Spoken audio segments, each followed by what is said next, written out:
మీ గతం ఎలా గడిచిందో మీరు మర్చిపోయారు. మీ గతం మీకు పాఠాలు నేర్పలేదు.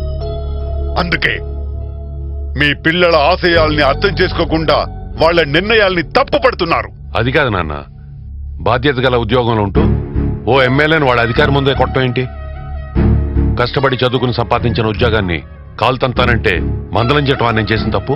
కష్టపడి డెవలప్ చేసిన బిజినెస్ ని మరింత డెవలప్ చేసుకోరంటే రాజకీయం, ఎలక్షన్ అని అనవసరంగా టైం వేస్ట్ చేసుకోవద్దని చెప్పడం అది నా తప్ప అండి? అదేం కాదు డాడీ, చైతన్య ఆలోచన విధానం నాకు నచ్చింది. దానికి తోడు సంధ్య కూడా చైతన్యతో నడవాలనుకుంటుంది. అందుకే నా బాధ్యత నేను నెరవేర్చాలనుకుంటున్నాను. అది తప్ప? నిజమే తాతయ్య, సెల్ఫ్ రెస్పెక్ట్ ని చంపుకొని బానిసలుగా ఉద్యోగంలో కొనసాగటం కంటే సంధ్య రిజైన్ చేయాలనుకోవటం correct. I appreciate her. Chaitanya, ఏం మాట్లాడుతున్నావు? మీ నాన్న నిన్ను రాజకీయాల్లోకి ఏ పరిస్థితుల్లో రమ్మన్నాడు గుర్తుందా? గుర్తుంటే సంధ్యను రిజైన్ చేయమని చెప్పు. నాన్నా, చైతన్య చెప్పే దాంట్లో తప్పేమీ లేదు. ఒక ఐఏఎస్ ఆఫీసర్ గా దేశ రెవెన్యూని కలెక్ట్ చేసి, ప్రొటెక్ట్ చేసి, డిస్ట్రిబ్యూట్ చేసేది మనమే. ఏ రాజకీయ పార్టీ వస్తే ఆ పార్టీకి అనుగుణంగా దేశ ప్రజల తలరాతల్ని తిరగరాసేది మనమే కదా. చెప్పరా చెప్పు. సంధ్య అడిగిన ప్రశ్నకి సమాధానం చెప్పు.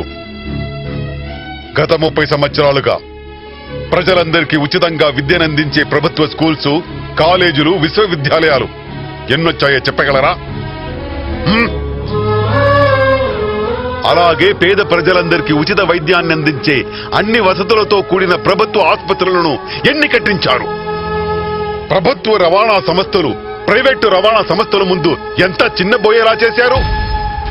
ఆ రోజుల్లో రాజధానికి వెళ్లే బస్ ఎక్కితే ఎమ్మెల్యేకి ఒక సీటు, ఎంపీకి ఒక సీటు కేటాయించేవారు.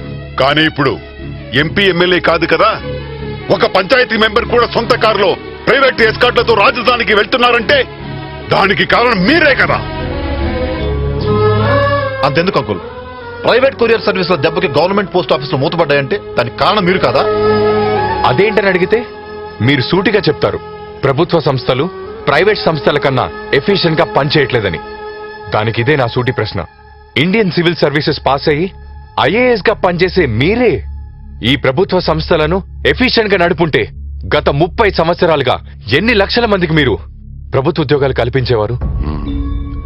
మీరు చెప్పినట్లు కొంతవరకు దీనికి మేము బాధ్యులు కావచ్చు. కానీ ఈ రాజకీయ నాయకులు, పెట్టుబడిదారులు ప్రైవేట్ సంస్థలైన స్కూల్స్, కాలేజెస్, హాస్పిటల్స్ అన్నింటినీ వాళ్ళ చేతిలో పెట్టుకుని మమ్మల్ని కీలుబొమ్మలు ఆడిస్తున్నారు. నిజమేరా? మీరు కీలుబొమ్మలుగా మారకుండా మీ గతాన్ని గుర్తిస్తే మీ బాధ్యత తెలుస్తుంది. వీడు తండ్రి కుల వృత్తిని నమ్ముకుని రోజు 10 మందికి శవరం చేసి ఫీజు కట్టాడు. అలాగే నాగ్యా నాయక్ నాన్న పొలాల్లో కాపలా కాసి ఫీజు కడితే దానికి రిజర్వేషన్ తోడైంది కాబట్టి మీరు ఈ స్థితిలో ఉన్నారు.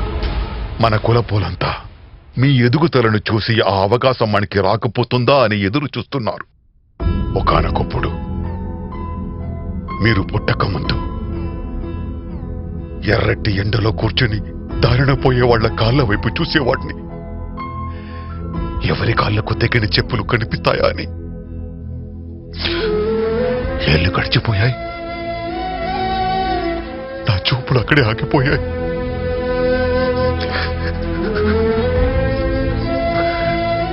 ఆ రోజే నిర్ణయించుకున్నాను,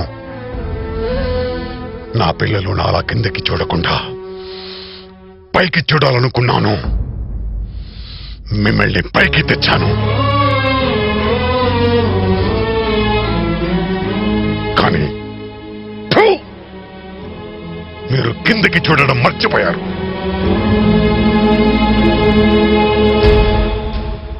వీళ్ళు చూస్తున్నారు,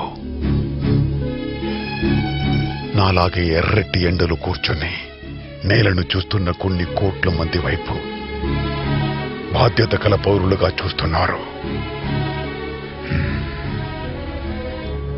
వీళ్ళని చూడనివ్వండి.